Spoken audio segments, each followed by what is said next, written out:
Welcome, everybody, to the Real Dealz podcast, one of the top real estate investing podcasts on iTunes for the last 7 years.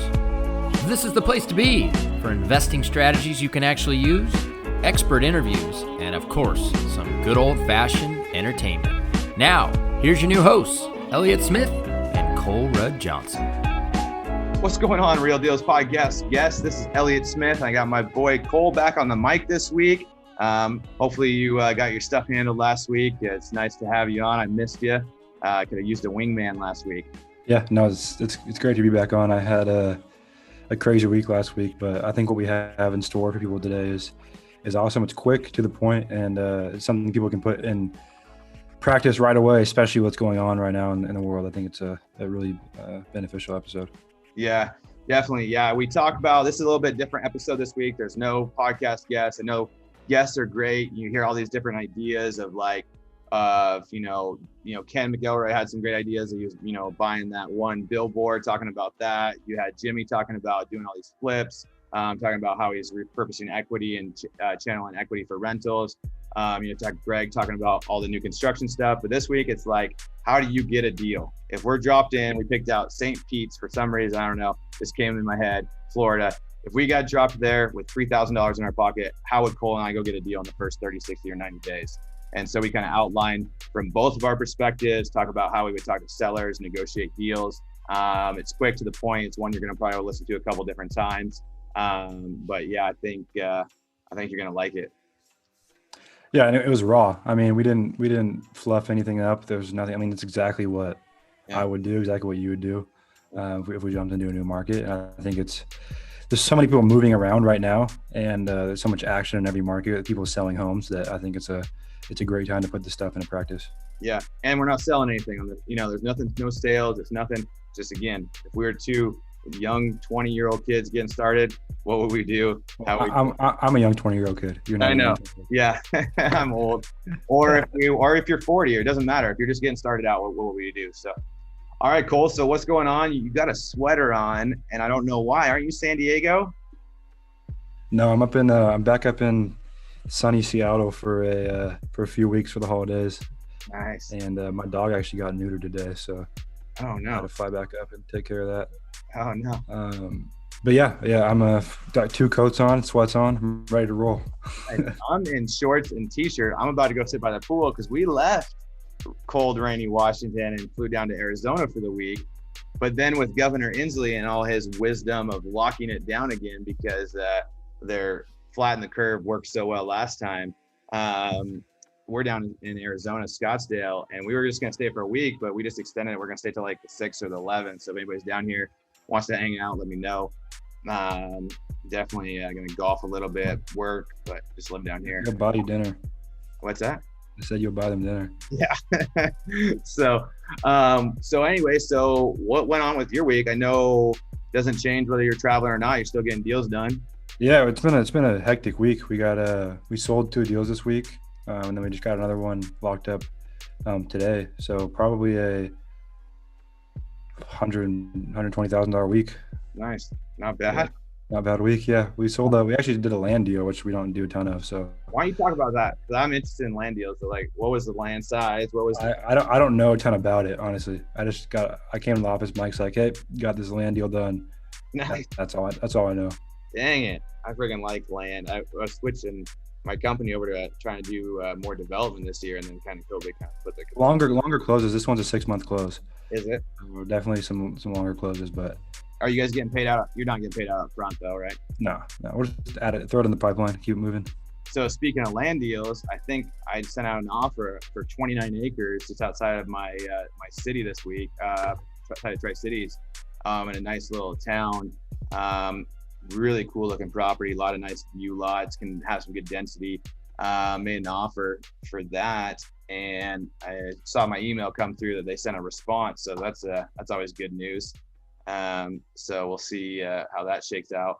I did bring a partner on that because I don't want to spend a ton of my time trying to figure out that land stuff. But like, I found the deal, working the deal, and then we're going to figure out get it to paper lots, and then probably I'm going to try to jump out at paper lots probably, so I don't have a ton of money or too much time in the development, because that shit gets expensive. So yeah, that's awesome, man. That's you're rolling too. I know we got we're both pretty busy with call magic stuff right now. So the fact that both our normal businesses are still running somehow. yeah, exactly. I know. I don't like. I mean, mine's definitely tough. It's been tough, but we've also, the other hard part is we bought, as we've been talking about, we bought a lot of rentals this year. So we bought a 24 unit, we bought 2 duplexes. We're under contract in an 8 unit, which is going good. We're through appraisal and all that stuff. So we're just final underwriting. But so the 24 unit was more, it was like probably 20 to 40%, across on there below rents. And it was kind of a entry level, lower income unit property. So Chrissy's been working on that. And so, but knew we were gonna have to turn it over, like have a lot of turnover, like start kicking people out. And we were like, shit, COVID, we're gonna struggle. Yep. But people have just been moving out because they know we're cleaning it up. And so they're like, well, we're not gonna deal with this shit. Like they don't want, they knew they're gonna get kicked out eventually and rents are gonna go up. So people have been moving out. We've been turning over units like crazy. Chrissy's getting these units that we're renting for $500 a month. She's getting them up to like $795 plus some parking fees, some additional fees if they want an extra parking spot. A ton of different stuff and like, so that's going to be really good. It sucks right now. We're putting a bunch of money, but the units we're rehabbing them for $7 to $15,000. So it's pretty cheap rehab overall. So that thing should be really, really good. And it's going to be repositioned a lot sooner than we thought it was. So that's exciting. Did have some issues with our one thing. So, you've heard about BRRRR, right, Cole? Buy, rent, rehab, refinance, the whole deal. Yep. Yeah. Okay. Only like 1,000 times. Only like 1,000. All right. So everybody talks about the great things about BRRRR. I'm going to talk about the bad side of BRRRR. All right. So we bought this duplex in Vancouver for $200,000. We put about $70,000 into it, and then we got it leased up. And we had another management company lease it up because we were out of town and traveling. One, that's hard because my wife is very picky about who she leases to. We've had some issues with the tenants. Second, though, when you rehab a property and it's all brand new rehab stuff, you need to act like you're living in that property for a day or two. Run the shower for 45 minutes, test the stove, test the microwave, make sure things, are working, make sure the garbage disposal works, make sure the hot water heater's turned on all the way, because we had some issues when these people moved in and we're getting calls from these new tenants. Hey, this isn't working. This little thing fell off, all this stuff. And it's just like such a pain in the ass to deal with. And you look like an idiot. And so we definitely look like an idiot this week with a lot of these things. So it's kind of been tough, but yeah, just make sure you're like, act like you're living in the property for a day or two before you go put a tenant in there. Because if you live in a property and then you rent it and then you move out and then turn it into rental, that's fine. You lived in there. You know what's wrong. You know all the issues. But if it's a fresh rehab, contractors make mistakes. And it's a lot harder to fix them when there's friggin' tenants in there and then you look really stupid on these new tenants. So that's my tip of the week. I love it. That's a good one. Yeah. My tip of the week is probably just, all I do is run a wholesale company and a call center. So I guess I don't have any crazy cool tips on owning portfolios or BRRRRs or anything like that, but you'll get there. You have one. We'll coach you up. Yeah. So, all right, guys. Well, great show today. Really enjoyed talking with you, Cole, about how you would get started. We haven't talked about that too much. It was actually kind of good. I think we kind of blended a lot. Yeah. Really fit in the same. I usually don't enjoy talking to you that much, so I was surprised today that we actually got along. Whatever. You've been crying yourself to sleep at night since I don't have my Xbox down here. So, all right, guys. Hope you enjoy the show. We'll talk to you later.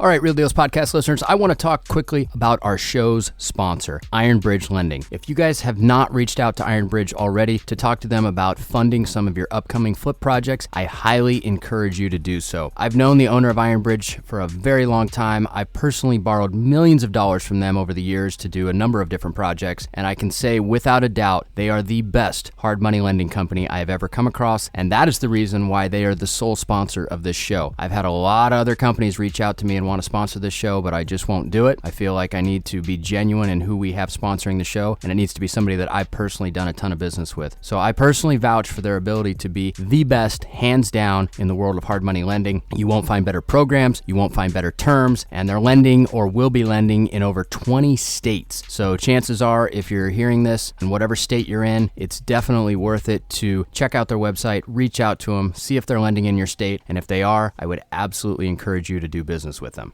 Another very cool thing to note is that they have a program for most rehabs where you can actually borrow up to 90% of the purchase price. Now, this is given the fact that you are actually buying a deal, which if you're listening to the show, that means you probably are. But if you have an actual deal on the table, they'll fund up to 90% of your purchase price, and they'll even give you rehab funds on top of that, which means that it only takes 10% down to get into a project, which is unbelievable in the hard money world. So do yourself a favor, reach out to Iron Bridge Lending, have a conversation with them, see if they're a good fit for you and for your next project. I can guarantee you that you'll be happy that you did. What's going on, Real Dealz podcast guests?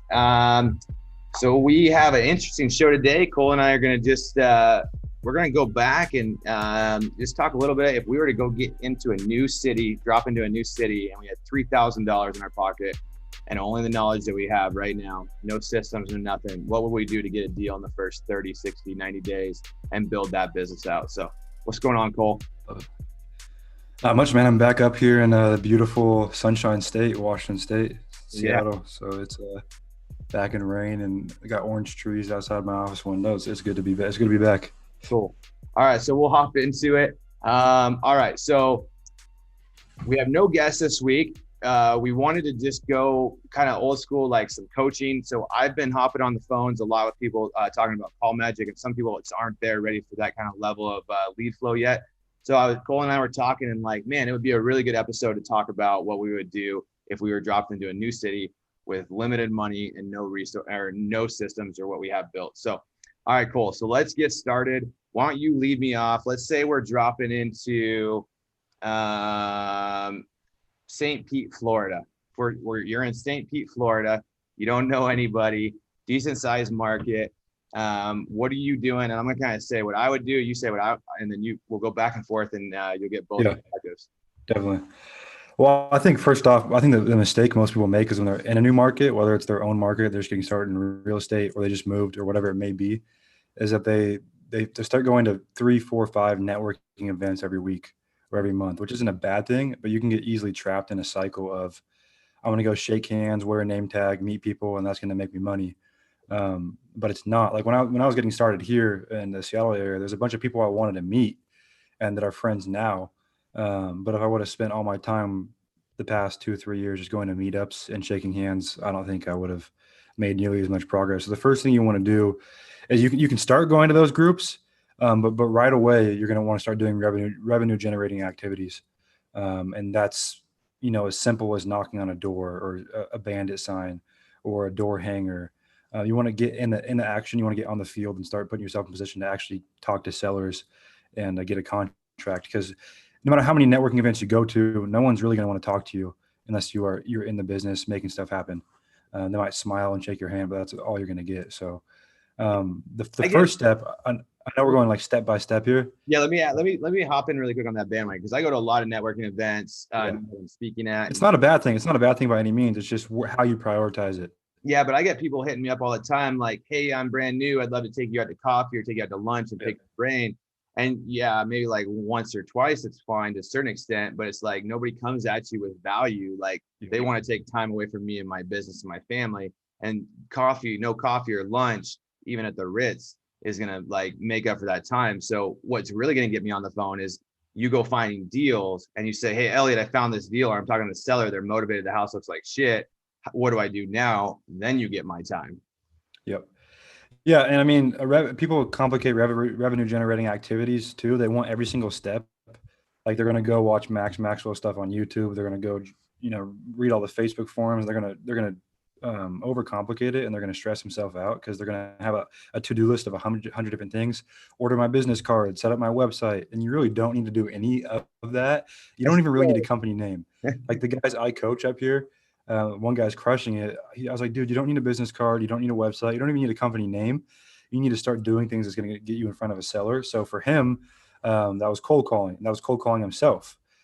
So for people that are listening to this that don't know, there's a bunch of different softwares out there for skip tracing.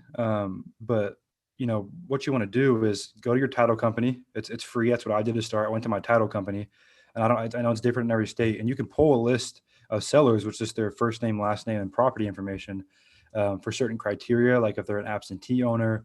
And then you can take that list, skip trace it. Now you have phone numbers, and now you can pick up this thing that we all have and start calling.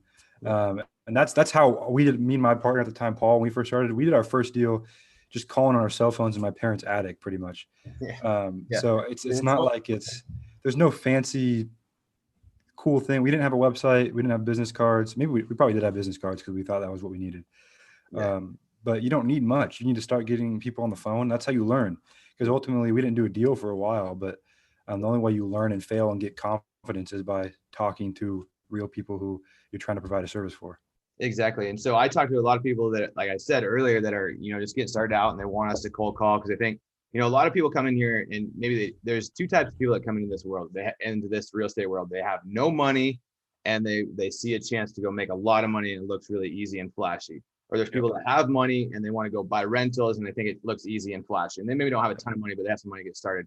So a lot of people, they'll say, oh, I just throw money at it and I can get leads. But if you don't know how to talk to sellers, then it doesn't matter how many leads. I can throw you 30 leads a day and you're still not gonna be able to close deals, right?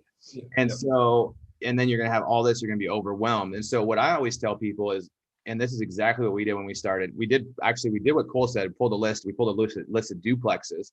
But then after that, then we went driving for dollars. So I always tell people, if I'm going to go to a new city, I'm going to go get a list of 1,000 to 2,000 driving for dollar leads. And I'm going to use the driving for dollars app because it's going to get you their phone numbers.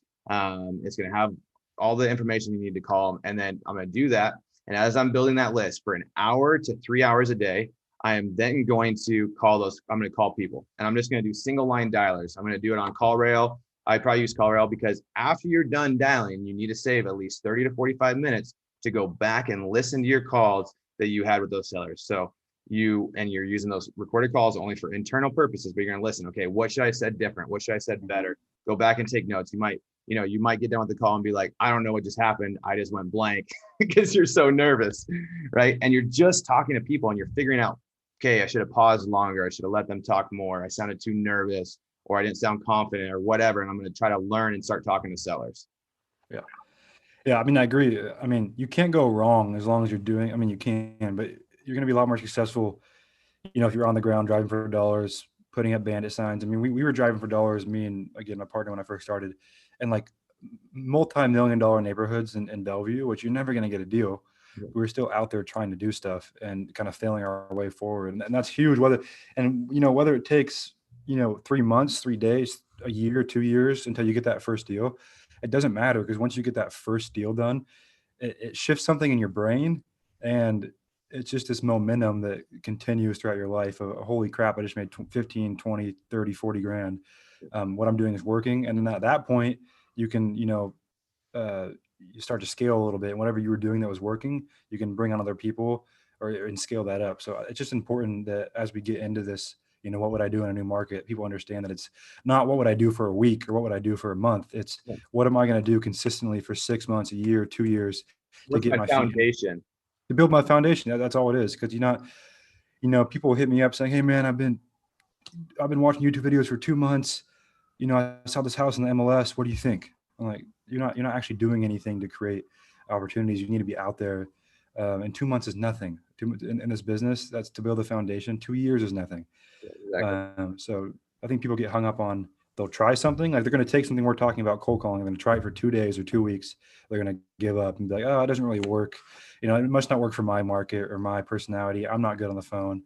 When it's just it's got to be, at least give yourself 6 months. Yeah. All right. So let's go back. Let's just really dive into the steps. Okay. So you've gone through and you've got either your list from the title company that you skip trace to start cold calling, or you've been driving for dollars and you got somebody and you talk to some seller and they're like, yeah, I'd be interested in selling, and their price seems reasonable. Now, you know nothing about ARVs, you know nothing about rehab budgets, you know nothing. What are you doing, Cole? All right, podcast listeners, I want to take a quick break and I want to tell you about something I'm very passionate about, and that is our Deal Finders Academy, or the DFA, as many of you have probably heard me refer to it as.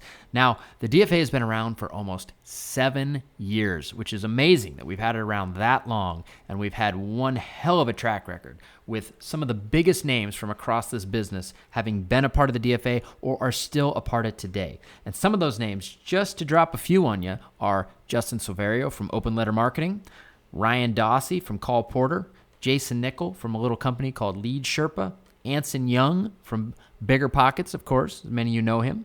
How about Robert Hyder and Philip Vincent, two fine gentlemen from the greater St. Louis area who need no introduction, are very well known. How about Mr. Danny O'Bannon, the original Spokane project, a guy that I pulled back out of a day job and turned him into a crazy successful real estate investor.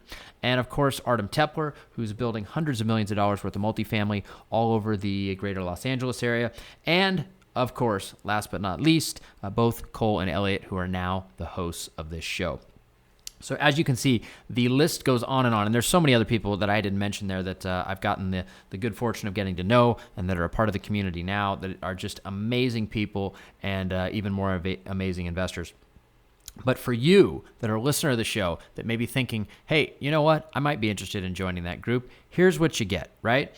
Well, number one is you get to be a part of this amazing community. You get the connections. You get everything that comes along with a small and very tight-knit type mastermind, a group that isn't so big that you feel like you can't converse with people, you can't have conversations, because that's where you kind of get lost in the weeds. You want one that is just big enough that it's got reach and you've got these people that you can connect with that are amazing in their own right, but not so big that you just feel overwhelmed. And that is exactly what the DFA is. We have about 120, 125 people in the group, which is just the perfect size. And the reason why it stays at that size is because we don't overlap investors, right? One investor per one area. And that's why most people stay with us for a very long time, because by being a part of the group, you get access to all of our secret marketing strategies, negotiation strategies, tips, tricks, everything else you could possibly think of so that you can have those competitive advantages in your area and also be able to utilize the network that the DFA is, which, as you can tell, it's an amazing network. I do business with lots of people that have been in it or are currently in it right now, and plenty of other people in the group have made lifelong friendships and business partnerships within the group also. So if you're interested in joining the DFA, which I strongly encourage you to do, go to thedealfindersacademy.com, book a call, you'll chat with Dan, we'll see if we've got room in your market for you, and if we do, we'd love to make you our next DFA member. Yeah, it's a good question. I mean, it's where a lot of people get stuck is they get into the business and they get some action and they have no idea what a contract is or what a title company is or how to, like you're saying, how to analyze a deal.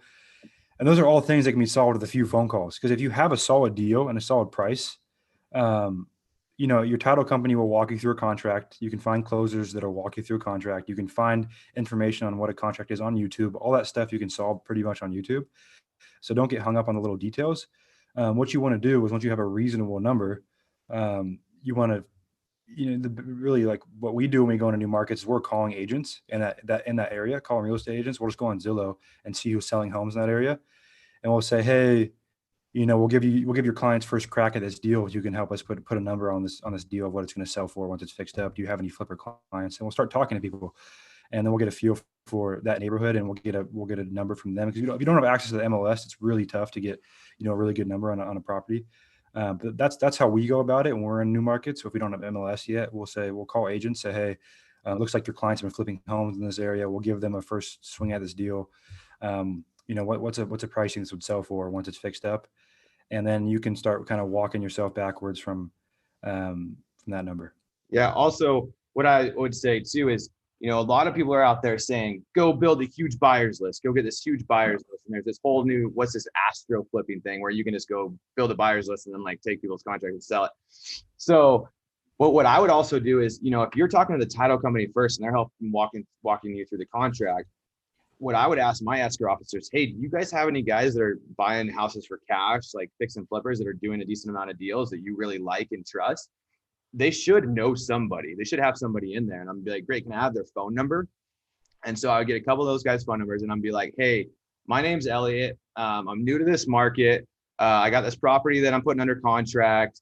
The title company said you're a very trustworthy guy. Would you give me, if I sent you some pictures and an address, would you give me an idea of what you would sell, what you would pay for this? Now, most people are going to be very reasonable. There is going to be some snakes, but your title company, people should have a general idea if people are going to be shady guys. So, but I'm going to go find that one or two big flippers and I'll be like, hey, what would you pay for this? And here's some pictures and what price would you pay? And then I'm going to try to go make sure I get it under for less. And that's how I started out. Was I went and found one guy. Well, actually, I wholesaled a couple. And then this one guy reached out to me on one of my deals and I met with him. He's like, send me everything you got. So then at that point, I just started calling and be like, hey, I got this property. Like, I don't know what it's, what would you pay for it? And he'd be like 190. So then I try to go get it for like 110 or not 110, 180, 185 or 175 or whatever. And then I try to make the difference. And then when he said he was going to close, he would close. And so then you're essentially, then you go to these homeowners we're talking to be like, yeah, you don't have this huge buyer list. You don't have a ton of people walking through. You can be like, yeah, I'm just selling it to my partner. And which he really is your partner at the end of the day, because your job, you're just getting paid out on the front because your job is to go find the houses. You're like a good bird dog. And so then you start to learn more as you see more houses. Then once he flips the house, you call him and be like, hey, how much did you put into that house? What does the numbers look like? And you start doing your math backwards that way and really figuring it out. And then you start getting some better idea of what properties are selling for, how much they're costing to fix and things like that. Yep. Yeah, no, I love that. I think the huge buyer, even to this day, we don't have a huge buyers list. Yeah. So I think that's a crucial point you just touched on. Yeah. And I think if you guys listen to, we talked to Jimmy last week, that's essentially what you did with Jimmy a couple of weeks, with that $175,000 wholesale. We're still doing it. I mean, we sold him 2 deals this week and it's just hey man, what can you pay for this? What can you pay for this? And then he gives us a number, we lock it up, we get the deal done. So we still do a lot of deals like that, especially deals in new market. Like we're talking about new markets. There's new sub markets in our market or a new asset class. Like we just did a land deal. We don't usually do land deals. So we're going to make a call. Hey man, what could you pay for this? What could your buddy pay for this? And kind of work the deal that way. So I think how you explain that's a little better for a beginner than how I went about that. I think the best way is calling guys that are doing business in the area. That those might be the guys you meet in meetup 1 or 2 times and saying, hey man, what would you pay for this? And then, they say 150, you get it for 130, there's 20 grand built in right there. So yeah, that's a good point. And if you're at a meetup, and Cole, you made a good point, like not going to a ton of them, but if you went to one, some to get there, make sure you're going to take an action, but then, go find the guy that's like the authority. Like I run my local meetup. And so like I'm the authority. So go find that guy and be like, hey man, I don't need anything from you right now, but can I call you if I get like somebody that's interested in selling? And I tell people this all the time, call me. I'll walk you through the whole process. I'll go negotiate with the seller and I'll pay you out. Maybe you make a little bit less on the first deal and the next deal you negotiate the contract. Maybe you go that route.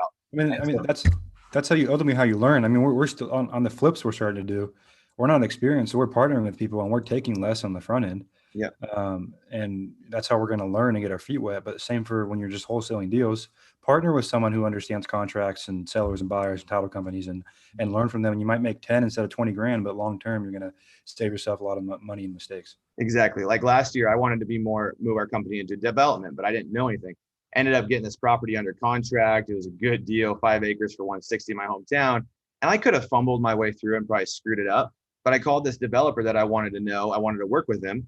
And so I called him and said, hey, I got this deal.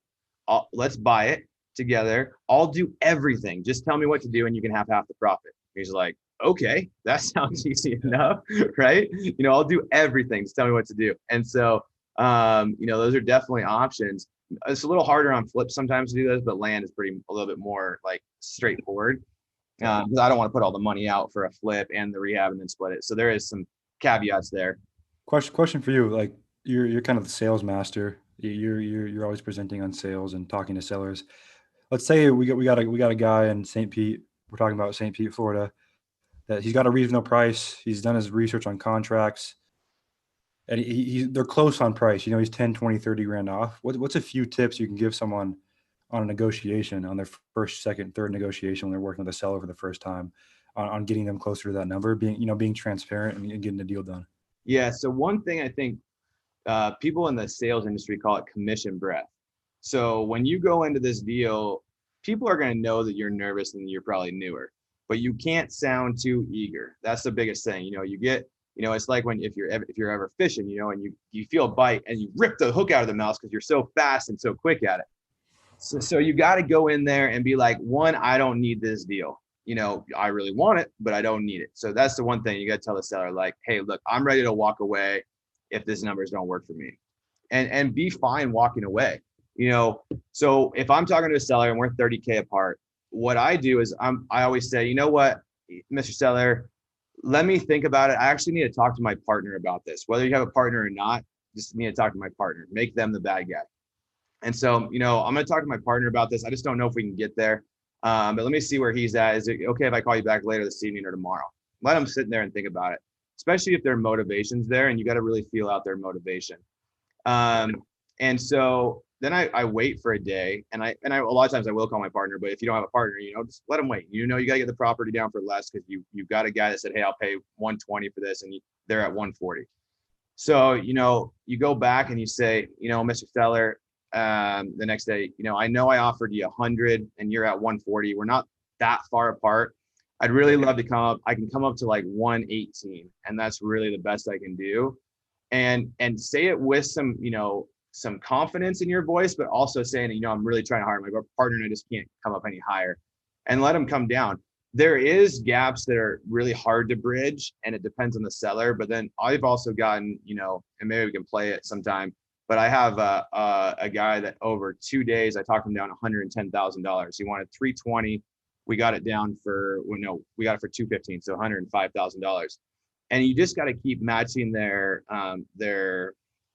objections. So this guy, his objection first, he's like, well, I had somebody offer me 275 for this property. I said, great, take it. Go for it. Have they been inside the property? Well, no. Okay, well, they're probably going to say less than me, but go ahead and sell it to them. And then he starts keep talking. Well, I'm a contractor and I can fix that for way less. Well, Mr. Seller, you live 4 hours away, but feel free, come on back and come on and fix it. You know what I mean? Yeah. And you just keep handling their objections. Yeah, if that's a better option for you, Mr. Seller, then go do it. Sometimes my option works for people, and sometimes it doesn't. And so that's really what you're selling. A lot of people want to high pressure sell these people and get them to sign up. I want people to know that today it's a good deal, and they wake up the next day and they don't have seller's regret or buyer's regret. I think people need to understand too, is they're providing a service that's needed. Mm-hmm. Whatever market you're in, people need what you're trying to do. They need an easy way to sell their home for whatever scenario they're going through. So when I see people we're coaching, when they approach it like a snake oil salesman, hey, I'm just trying to rip 20 grand of your equity off your house and press you into a deal, it never works. But when you're approaching it hey, what's going on in your life, whether it's a divorce or their dad or mom died and they inherited the property, or it got caught on fire and you're dealing with a fire damage scenario, it's a needed service. That's why there's huge hedge fund backed companies like OfferPad and all these companies that are, they're out there for a reason. There's a need for this. So, approach the conversation it's a 50, it's almost a partnership going into it. Hey, how can we take care of what you need, and you're going to get paid in return? Don't approach it hey, sign this contract. Don't answer. I'm not going to answer your questions, but trust me, it's the best price you can get. Yeah. You might get a few deals, but you're going to ruin your reputation, and it's going to end up worse in the long run. Yeah. And a lot of that really boils down to the negotiating part of this deal. Really goes back to the rapport that you built on the phone from step one and at the appointment at their house. If you come across as a snake oil salesman where all you care about is buying their house and you don't give a shit about them, it's only about the house, you have no ground to stand on when negotiating. But if I go in there and I get these people invested in me, and I go in there, I see pictures of their family, I talk about their family. If I see elephants, I talk, they like elephants, or a picture of an elephant, I say, oh, my mom loves elephants. And I talk to them about my mom. I show them pictures of my son. I talk about my, maybe they have a daughter that's struggling or a son that's struggling. I talk about my depression, my anxiety, where I came from, and some of my things. I talk about my family, divorces, and all this stuff. And they really get bought into you that you're just a real guy. And it's and I'm not trying to rip equity from them just to rip equity from them. I'm trying to help them. And I know that sometimes I'm not the best person to help people, but a lot of times I am when the house is a piece of shit. Something's wrong, right? people that don't have just a shitty house because their life's going great, and so how do I go in there and be a normal person? I don't judge you. The classic thing is, when I'm setting appointments is, oh, my house is a mess. That's all right, Mr. Seller. When I get over there, why don't you come take a look at my truck? It's not very clean either. So don't worry about that. We're just looking at the bones of the property, Mr. Seller. We don't care if there's stuff around the house. It's no big deal, And so, you always have a hard time sometimes getting in hoarder houses. It's always really hard to get in there, but you have to soften it. Like, you're no different than me, just, maybe a little dirtier. No big deal. I think another point to touch on, as people are getting started is whatever, like we're talking about revenue generating activities, if you're door knocking or driving for dollars or cold calling or texting, whatever it may be, it's a follow-up game. Like I remember when I got started, I was so eager to get a deal done that I would expect someone to sign a contract the second time I talked to them. You got to think about like whether you're a guy or a girl, if you're like dating someone or talking to someone you're interested in, on the first day you hang out with them, you're not gonna be like, hey, I think we should be exclusive and probably get married and blah, blah. It's a follow. Would you come into a negotiation like that with someone that has a house they need to sell, they're going to get weirded out and they're never going to answer you again. It's going to be bad all around. So exactly. It's a follow game. There is lay down deals, right? There is. We just got a deal done we're getting the deal done today. It's been like a 6-month follow up. Yeah, and that's normal. Like they got to get to know you a little bit. Most people sell max 3 homes in their lifetime. Yeah, max. So it's a big sale. It's a big asset for someone to trust you with. Yep. So don't come in phone call number one. You are going to get those one call closes. We get them a couple times a year, but more often than not, it's going to be a dragged out process. And don't be impatient. Just nurture it as best you can. Yeah, and those really happen a lot. There's a couple of situations that are going to be you can kind of put in buckets that are more longer term follow-ups versus more lay down, close sooner. And so you can kind of strategize when you're doing that. So somebody lives in the home, so they're selling an owner occupied home. They have a tenant in there that's like a month to month, but they're really attached to the tenant. The tenant's been there for 10 or 15 years and they're kind of ready to sell the property, but they also, they want to make sure the tenant's got a place to live and things like that. Those ones, or maybe it was mom's house and they really want to like make sure they have tons of time to like take care of all this stuff and all the things like that. There is other ones though that kind of can tend to be more lay downs, like somebody evicted a tenant, the house is trashed, they're done, they're like, I'm done with this property.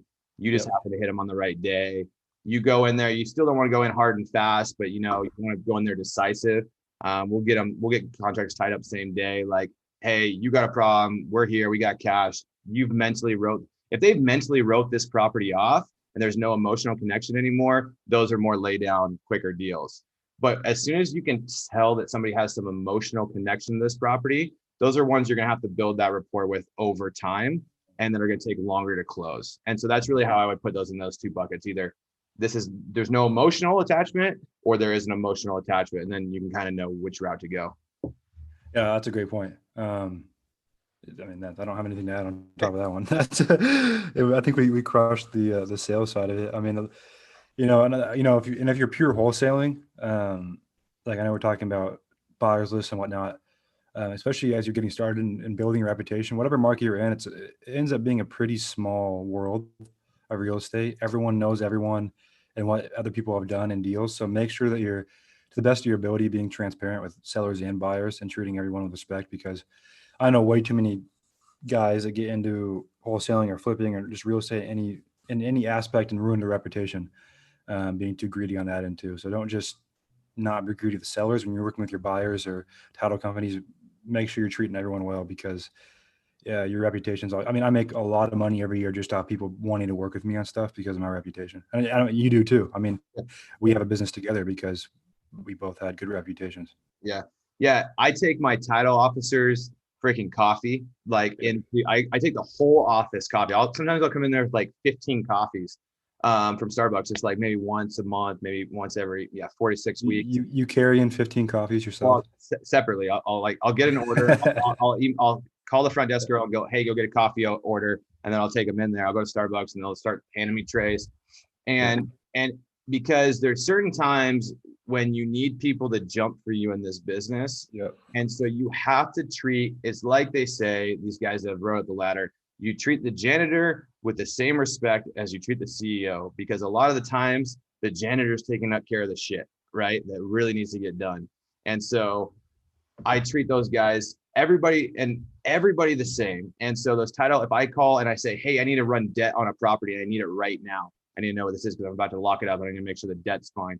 Those people will jump on it for me. Or, hey, I had a deal, had an FHA loan on it. We needed to close it in 36 hours. We closed it in 36 hours with my title girl. She jumped through heaven and earth to get it done. We prepaid, overpaid what we thought the loan was, got it closed. She works on Saturdays. She'll work late nights for me, whatever it takes to get deals done. But then, and you build those relationships. And it's funny because I am buying a deal in another state, just south of Tri-Cities in Oregon. And the second deal I've done with them, I sent them a contract. I didn't get a response from them for 2 weeks. Yeah. Like that's how most of these people operate. And it's just like, and luckily it was a long close and I kind of forgot about it. And I was like, oh shit, they never emailed me back. But it's like, and then I email them like, hey, did you guys get this? And then all of a sudden it's like, oh yeah, they don't say sorry, then nothing. But if I email my normal title companies, I get a response immediately. I have the manager's cell phone number. I have my title rep's cell phone number.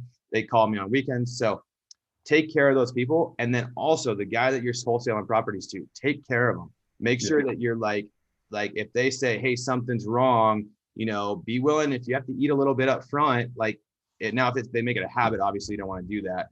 But like, if there's like a foundation thing or something that came up, work with them on these things, because it's not about the money you make on this deal. It's the 10 deals down the road and the long-term relationships. Yeah. I mean, the number one way to, if someone asked me, Cole, what's the number one way you've scaled your business? It's not more marketing. It's not better people. It's not better systems. It's relationships. I'm in Seattle right now for a couple of weeks and my car's in San Diego and I have a car waiting for me up here to drive around just because of relationships, guys I sell deals to.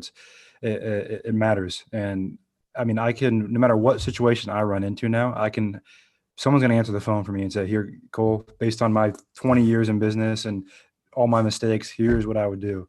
Yeah. And that, I mean, we've avoided, losing probably 6 figures this year on that kind of stuff. I mean, we're able to sell deals other people can't sell because of relationships. I mean, it's the one thing, and that's why I don't like harping on the networking, because it's important. You just want to make sure, when you get into a relationship with someone in business, you have to have something to offer of value. You can't just meet people and say, hey, be my friend. Let me call you all day.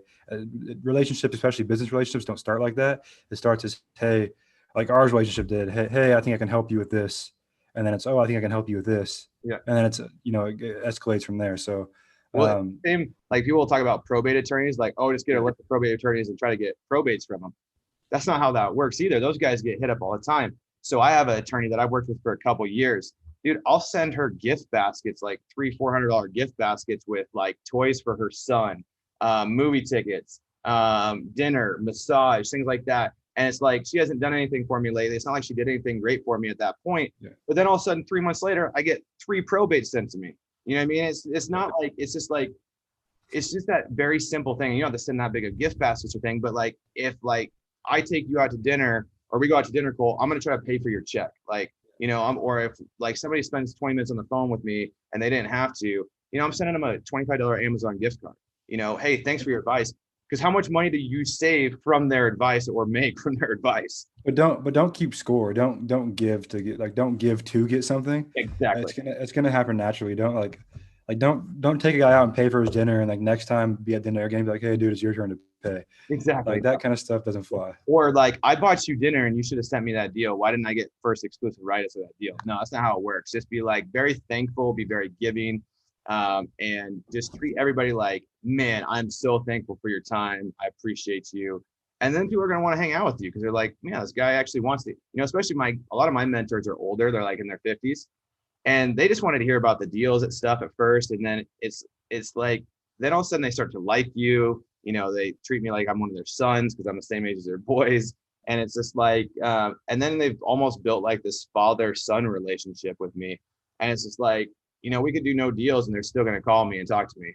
And it's, So, and that's probably the greatest gift in this business is the relationships that you make. It's not the money. It's nothing like you, Cole, you and me, my buddy, Greg Lynch, we had on a couple of weeks ago. He's probably one of my best friends in the whole world.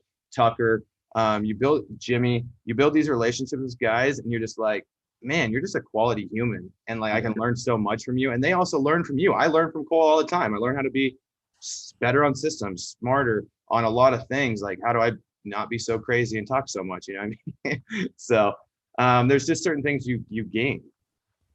Yeah. And I think kind of just outlining that for people, just because we're kind of getting further along here. It's number one, like when you're getting started in a new market, say I fly to St. Pete, Florida, that's the example you wanted to use. And I get there, I am going to go to meetups, but at the same time, I'm going to be, drive. If I have $3,000 in my pocket, I'm going to be driving. I'm going to skip trace a list. I'm going to cold call that list. I'm going to text that list.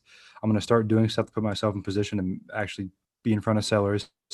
Then I'm going to start reaching out to those relationships once I have some action going on, saying, hey, can you help me with this? I'll share the deal with you. I'll split this with you. Get a couple deals under your belt, keep building those relationships. And it's not going to be, it's not that complicated. The number one thing I would tell people is do not overcomplicate it. Do not do 1-2 things at a time. Cold call.